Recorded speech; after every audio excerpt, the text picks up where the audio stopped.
Ciao ciao bambini, anche oggi una storia per voi. Buon ascolto.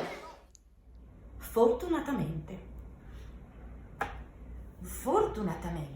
un giorno Ned ricevette una lettera che diceva: sei invitato ad una festa a sorpresa.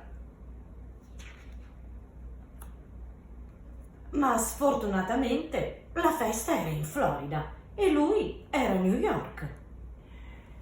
Fortunatamente, un amico gli prestò un aeroplano. Sfortunatamente esplose il motore. Fortunatamente, nell'aeroplano c'era un paracadute. Sfortunatamente nel paracadute c'era un buco. Fortunatamente, a terra c'era un covone.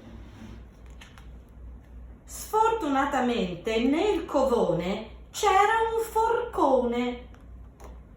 Ma fortunatamente Ned schivò il forcone.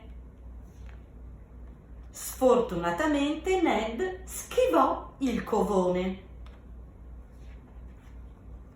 Fortunatamente atterrò in acqua. Sfortunatamente nell'acqua c'erano gli squali. Fortunatamente Ned sapeva nuotare. Sfortunatamente a terra c'erano le tigri. Fortunatamente Ned sapeva scappare. Sfortunatamente scappò in una profonda grotta buia. Fortunatamente Ned sapeva scavare. Sfortunatamente scavò fino a sbucare in una sfarzosa sala da ballo.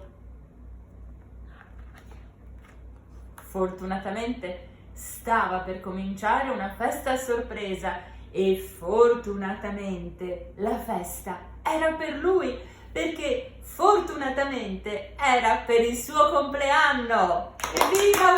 Auguri!